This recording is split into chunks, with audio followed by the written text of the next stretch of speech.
Hello, Professor.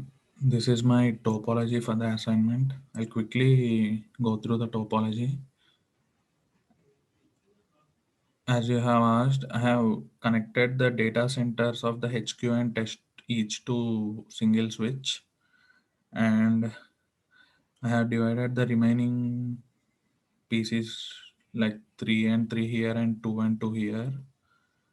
And between switches, I configured double interface connections, and I have connected the distribution switch of headquarters to the HQ router and connected the router to the ISP router.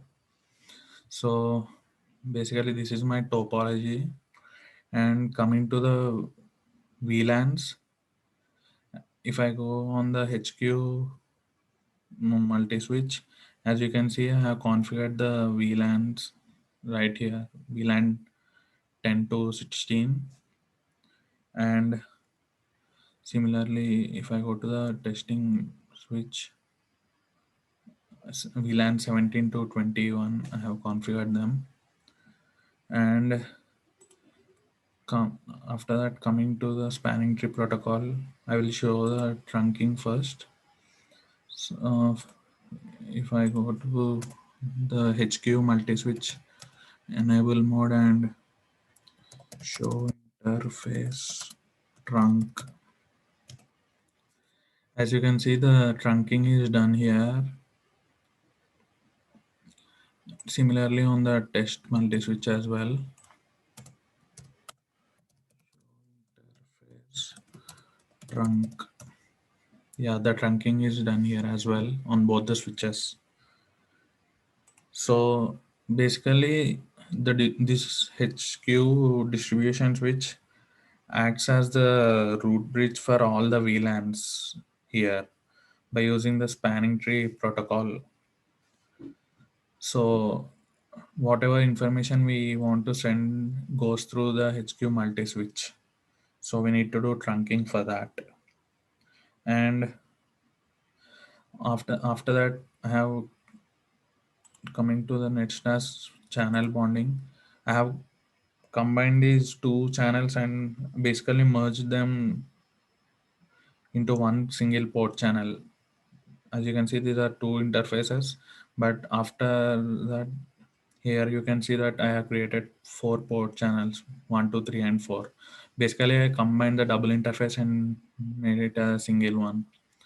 And I have given IP for this port channel, that is port channel 4. So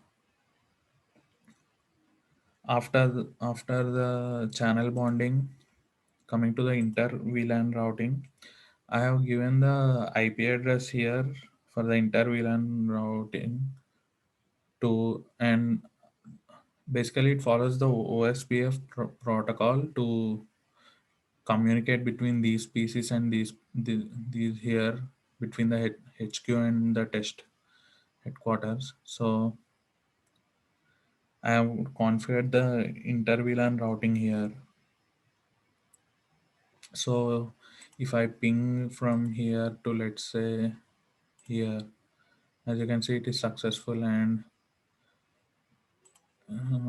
here to say to the guest Wi-Fi PC, as you can see the inter VLAN routing is successful because I have configured the routing by OSPF protocol between these two switches. And lastly, coming to the internet routing between these two,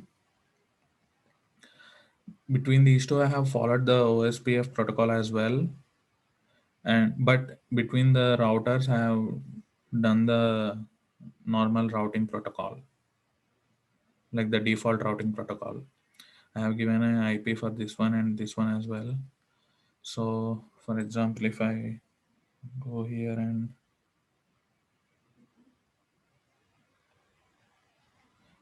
actually I have, if I go here and say show IP route, as you can see this router learned all these VLAN addresses by this distribution switch, so the communication can be reached from say any PC, this one or this one, to the HQ router, and the HQ router can send the information to the ISP router via default routing.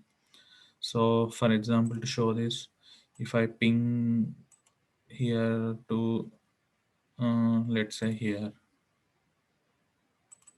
as you can see, it is successful. Even if I ping from here to say the staff Wi-Fi, as you can see, it is successful from router 1 to the PC here, PC10, this one. So this is the internet routing. I have I have completed all the tasks and requirements like you mentioned in the assignment, and yeah, this is my topology to accomplish that. I have given IP addresses to every interface, and I have included the necessary screenshots in the Word document. Basically, that is my assignment, Professor. Thank you.